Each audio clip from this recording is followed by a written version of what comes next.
ಕಬ್ಬು ಬೆಳೆಗಾರರ ಹೋರಾಟ ಇನ್ನೂ ಸಣ್ಣ ಕಿಡಿಯಾಗಿದ್ದ ಸಂದರ್ಭದಲ್ಲಿನೇ ಸರ್ಕಾರ ಎಚ್ಚೆತ್ತುಕೊಂಡಿರ್ತಿದ್ರೆ ಸಮಸ್ಯೆಗೊಂದು ಪರಿಹಾರ ಹುಡುಕೋದಿಕ್ಕೆ ಬಹಳ ಸುಲಭದ ಮಾರ್ಗಗಳು ಇದ್ವೇನೋ.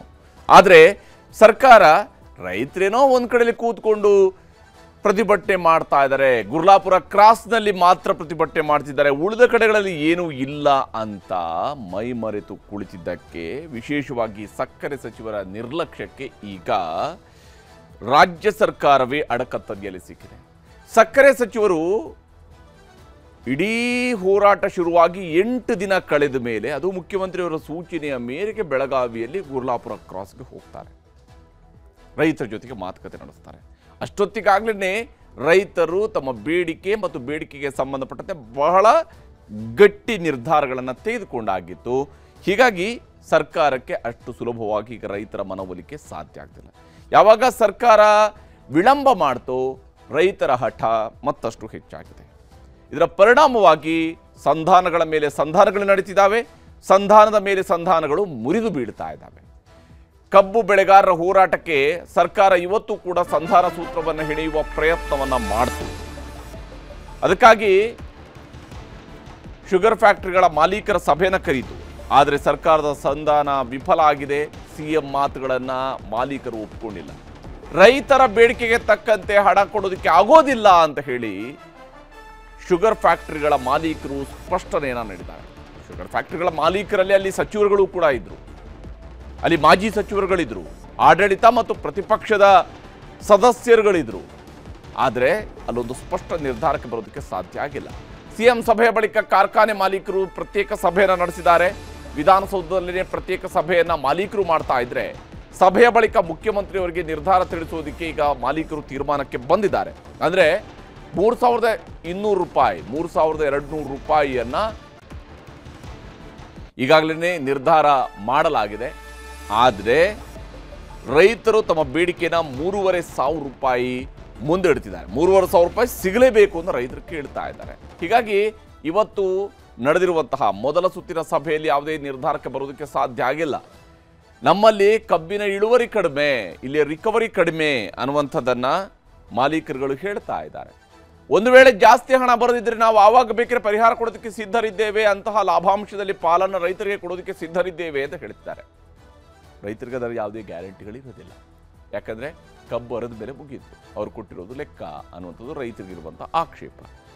ಇವತ್ತು ಸಿಎಂ ಸಭೆಯಲ್ಲೂ ಕೂಡ ಬಹಳಷ್ಟು ಚೌಕಾಸಿ ನಡೆದಿದೆ. ಮುಖ್ಯಮಂತ್ರಿಯವರು ಹೇಗೆ ಮಾಲೀಕರನ್ನ ಕನ್ವಿನ್ಸ್ ಮಾಡೋದಕ್ಕೆ ಪ್ರಯತ್ನಿಸಿದರು, ಆದರೆ ಶುಗರ್ ಫ್ಯಾಕ್ಟರಿಗಳ ಮಾಲೀಕರುಗಳು ಯಾವ ರೀತಿಯಾದಂಥ ಉತ್ತರಗಳನ್ನು ಕೊಟ್ಟಿದ್ದಾರೆ ಅನ್ನೋದನ್ನು ಕೂಡ ನಿಮಗೆ ವಿವರಿಸ್ತಾ ಹೋಗ್ತೀನಿ. ಬಹಳ ಮುಖ್ಯವಾಗಿ ಮುಖ್ಯಮಂತ್ರಿ ಸಿದ್ದರಾಮಯ್ಯನವರು ಇವತ್ತು ಕಾರ್ಖಾನೆ ಮಾಲೀಕರ ಜೊತೆಗೆ ನಡೆಸಿರುವಂತಹ ಸಭೆಯ ಸಂದರ್ಭದಲ್ಲಿ ಮಾಲೀಕರು ಹೇಳಿದ್ದಾರೆ, 5 ವರ್ಷಗಳಿಂದ MSPಯನ್ನು ಹೆಚ್ಚು ಮಾಡಿಲ್ಲ, ಮಿನಿಮಮ್ ಸಪೋರ್ಟ್ ಪ್ರೈಸನ್ನು ಘೋಷಣೆ ಮಾಡಿರುವಂಥದ್ದು ಅದು ಅಷ್ಟೇ ಇದೆ, ಹೆಚ್ಚು ಮಾಡಿಲ್ಲ.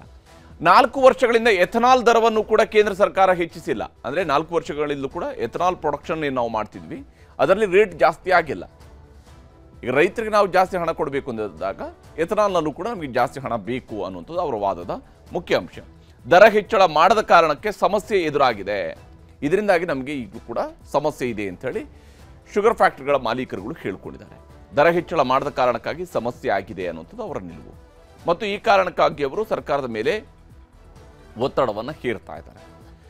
ಸಿಎಂ ಹೇಳಿದ್ದಾರೆ MSP ಅಥವಾ ಎಥನಾಲ್ ಬೆಲೆಯನ್ನು ಹೆಚ್ಚಿಸಿ ಅಂತ ಕೇಂದ್ರವನ್ನು ನೀವೇನಾದರೂ ಕೇಳಿದ್ದೀರಾ? ಈಗ ನಮ್ಮ ಹತ್ರ ಬಂದು ಹೇಳ್ತಿರಲ್ಲಪ್ಪ, ನೀವು ಕೇಂದ್ರ ಸರ್ಕಾರವನ್ನು ಕೇಳಿದ್ದೀರಾ? ಎಥನಾಲ್ ಬೆಲೆ ಹೆಚ್ಚಳ ಮಾಡಿ, MSPಯನ್ನು ಹೆಚ್ಚಳ ಮಾಡಿ ಅಂತ ನೀವು ಕೇಳಿದ್ದೀರಾ?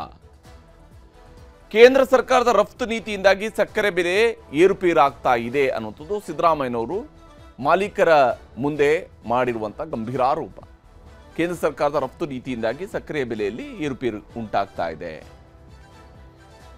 ಸಕ್ಕರೆ, ಎಥನಾಲ್ ಉತ್ಪಾದನೆ ಮತ್ತು ಮಾರಾಟದ ಮೇಲೆ ಕೇಂದ್ರದ ನಿಯಂತ್ರಣ ಇದೆ ಅನ್ನುವಂಥದ್ದನ್ನು ಕೂಡ ಕಾರ್ಖಾನೆ ಮಾಲೀಕರು ಈ ಸಂದರ್ಭದಲ್ಲಿ ಹೇಳಿದ್ದಾರೆ. ಸಕ್ಕರೆ, ಎಥನಾಲ್ ಉತ್ಪಾದನೆ ಮತ್ತು ಮಾರಾಟದ ಮೇಲೆ ಕೇಂದ್ರ ಸರ್ಕಾರದ ನಿಯಂತ್ರಣ ಇದೆ. ಕೇಂದ್ರದ ನೀತಿಗಳಿಂದಾಗಿ ದಕ್ಷಿಣ ಭಾರತದ ಸಕ್ಕರೆ ಕಾರ್ಖಾನೆಗಳಿಗೆ ಅನ್ಯಾಯಗಳಾಗ್ತಾ ಇದ್ದಾವೆ ಅಂತ ಹೇಳುವಂಥದ್ದನ್ನು ಕಾರ್ಖಾನೆಗಳ ಮಾಲೀಕರು ಮುಖ್ಯಮಂತ್ರಿಯವರ ಜೊತೆಗೂ ಕೂಡ ಹೇಳಿದ್ದಾರೆ.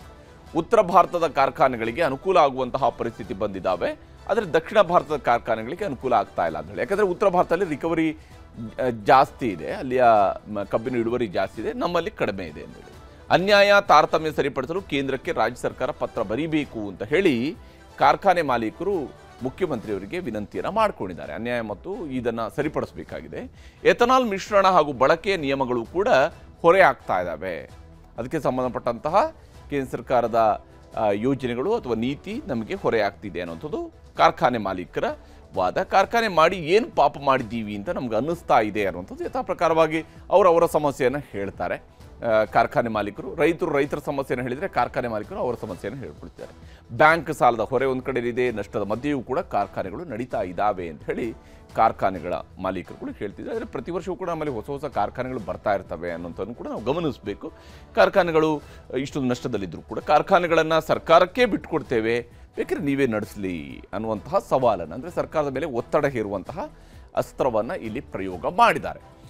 ಅಷ್ಟೇ ಅಲ್ಲದೆ ಮಹಾರಾಷ್ಟ್ರದಲ್ಲಿ ಬೆಳೆಯುವಂತಹ ಕಬ್ಬಿನ ರಿಕವರಿ 14%ರಷ್ಟಿದೆ. ರಾಜ್ಯದ ಪ್ರಮಾಣ ಕಡಿಮೆ ಇದೆ, ಆದರೂ ಕೂಡ ಮಹಾರಾಷ್ಟ್ರದ ದರವನ್ನು ಇಲ್ಲಿನ ರೈತರು ಕೇಳ್ತಾ ಇದ್ದಾರೆ ಅಂತೇಳಿ. ಮಹಾರಾಷ್ಟ್ರದಲ್ಲಿ ರಿಕವರಿ ಜಾಸ್ತಿ ಇದೆ, 14%ರಷ್ಟಿದೆ. ಹೀಗಾಗಿ ನಮ್ಮಲ್ಲಿ ಅಷ್ಟು ಪ್ರಮಾಣದಲ್ಲಿ 14%ರಷ್ಟು ಇಲ್ಲ, ಆದರೂ ಕೂಡ ಮಹಾರಾಷ್ಟ್ರದ ದರವನ್ನು ನಮ್ಮಲ್ಲಿ ಕೇಳ್ತಾ ಇದ್ದಾರೆ ಅನ್ನೋಂಥದ್ದು ಕಾರ್ಖಾನೆ ಮಾಲೀಕರುಗಳ ಆಕ್ಷೇಪ. ಅದಕ್ಕೆ ಮುಖ್ಯಮಂತ್ರಿ ಸಿದ್ದರಾಮಯ್ಯನವರು ಕೇಳಿದ್ದಾರೆ, ರೈತರ ಬೇಡಿಕೆ ಈಡೇರಿಸುವ ಜವಾಬ್ದಾರಿ ಕೇಂದ್ರ ಸರ್ಕಾರ ಹಾಗೂ ಕಾರ್ಖಾನೆಗಳ ಮೇಲೂ ಕೂಡ ಇದ್ದಾವೆ. ಕೇಂದ್ರ ಸರ್ಕಾರದ ಮೇಲೂ ಇದೆ, ಕಾರ್ಖಾನೆಗಳ ಮೇಲೂ ಇದೆ ರೈತರ ಬೇಡಿಕೆಗಳನ್ನು ಈಡೇರಿಸುವಂತಹ ಜವಾಬ್ದಾರಿ. ನಾವು ರೈತರ ಪರವಾಗಿ ನಿಲ್ತೇವೆ, ನೀವು ಕೂಡ ಸಿದ್ಧರಿರಬೇಕು. ರೈತರ ಪರವಾದಂತಹ ನಿಲುವನ್ನು ನಾವು ತಾಳಲೇಬೇಕಾಗತ್ತೆ. ನೀವು ಕೂಡ ಅಂದರೆ ಕಾರ್ಖಾನೆಗಳ ಮಾಲೀಕರು ಕೂಡ ಅದಕ್ಕೆ ಸಿದ್ಧರಿರಬೇಕು, ರೈತರ ಪರವಾಗಿ ನಿಲ್ಲಬೇಕಾಗತ್ತೆ. ರಾಜ್ಯ ಸರ್ಕಾರದ ವ್ಯಾಪ್ತಿಗೆ ಬರುವ ಕಾರ್ಖಾನೆಗಳ ಸಮಸ್ಯೆಯನ್ನು ಪರಿಶೀಲಿಸೋಣ ಅನ್ನುವಂಥದ್ದು ಹೇಳಿದ್ದಾರೆ. ಅಂದರೆ ರಾಜ್ಯ ಸರ್ಕಾರದ ವ್ಯಾಪ್ತಿಯಲ್ಲಿ ಇರತಕ್ಕಂತಹ, ಕರ್ನಾಟಕದ ವ್ಯಾಪ್ತಿಯಲ್ಲಿ ಇರತಕ್ಕಂತಹ ಸಕ್ಕರೆ ಕಾರ್ಖಾನೆಗಳ ಸಮಸ್ಯೆಗಳನ್ನು ಪರಿಶೀಲಿಸೋಣ. ಕೇಂದ್ರದ FRP ದರದಲ್ಲಿ ಕಟಾವು ಸಾಗಣೆ ವೆಚ್ಚವೂ ಕೂಡ ಸೇರಿದೆ. ಅವರು FRP ಫಿಕ್ಸ್ ಮಾಡಿದಾಗ ಅದರಲ್ಲಿ ಕಟಾವು ಮತ್ತು ಸಾಗಣೆ ವೆಚ್ಚ ಎರಡೂ ಕೂಡ ಸೇರಿಕೊಂಡೇ ಅವರು FRPಯನ್ನು ಫಿಕ್ಸ್ ಮಾಡಿದ್ದಾರೆ. ಕಾರ್ಖಾನೆಗಳಿಂದ ಖರೀದಿಸುವಂತಹ ವಿದ್ಯುತ್ ದರವನ್ನು ಹೆಚ್ಚಿಸೋಣ ಅಂತ ಹೇಳಿದ್ದಾರೆ. ಅಂದರೆ ರಾಜ್ಯ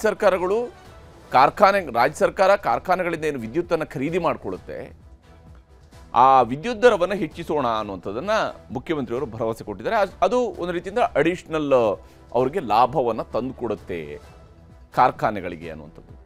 ಅದಕ್ಕೆ ಮುರುಗೇಶ್ ನಿರಾಣಿಯವರು ಮಾತನಾಡಿದರೆ, ಕಾರ್ಖಾನೆಗಳ ಮಾಲೀಕರು, ಅವರು ಕೂಡ ಶುಗರ್ ಫ್ಯಾಕ್ಟರಿ ಮಾಲೀಕರು, BJPಯ ಮಾಜಿ ಸಚಿವರು, ಕಾರ್ಖಾನೆಗಳ ವಿದ್ಯುತ್ ಖರೀದಿ ಒಪ್ಪಂದ ನವೀಕರಣ ಆಗಿಲ್ಲ ಅಂಥೇಳಿ ಸರ್ಕಾರದ ಗಮನ ಸೆಳೆದಿದ್ದಾರೆ. ಕಾರ್ಖಾನೆಗಳ ವಿದ್ಯುತ್ ನವೀಕರಣಕ್ಕೆ ಖರೀದಿಗೆ ಸಂಬಂಧಪಟ್ಟಂತಹ ಒಪ್ಪಂದಗಳು ಕೂಡ ನವೀಕರಣ ಆಗಿಲ್ಲ.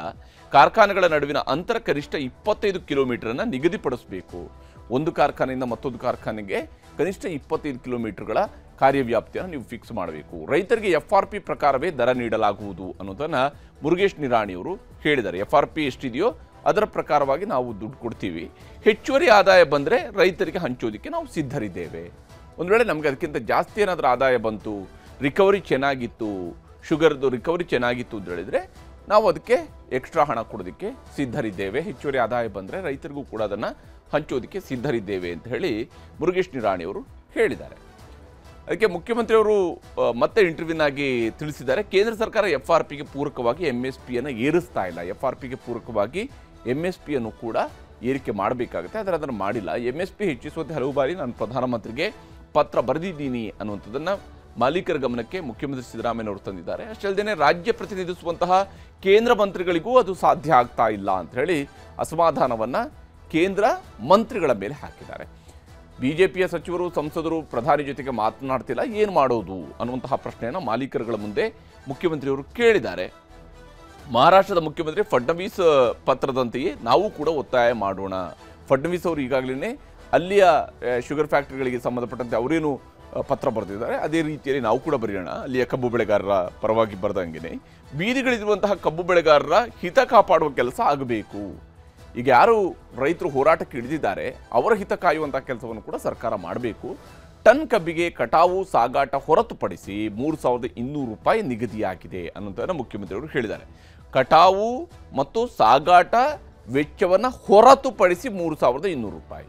ಇಳುವರಿ ಪ್ರಮಾಣದ ಆಧಾರದಲ್ಲಿ ದರ ಹೆಚ್ಚಳ ಮಾಡುವ ಬಗ್ಗೆ ನಿರ್ಧಾರ ಕೈಗೊಳ್ಳಿ ಅಂತ ಹೇಳಿ ಮುಖ್ಯಮಂತ್ರಿಯವರು ತಿಳಿಸಿದ್ದಾರೆ. ಅಂದರೆ ಇದು 3,200 ರೂಪಾಯಿ ಇರುವಂಥದ್ದು ಕೂಡ ಇಳುವರಿ ಆಧಾರದಲ್ಲೇ ಇರುವಂಥದ್ದು. ಇಳುವರಿ ಜಾಸ್ತಿ ಇತ್ತು ಅಂತ ಹೇಳಿದರೆ ಆವಾಗ ನೀವು ಜಾಸ್ತಿ ಮಾಡಬೇಕು ಅನ್ನುವಂತಹ ಅಂಶವನ್ನು ಕಾರ್ಖಾನೆಗಳ ಮಾಲೀಕರುಗಳಿಗೆ ಸೂಚನೆ ಕೊಟ್ಟಿದ್ದಾರೆ ಮುಖ್ಯಮಂತ್ರಿ ಸಿದ್ದರಾಮಯ್ಯನವರು.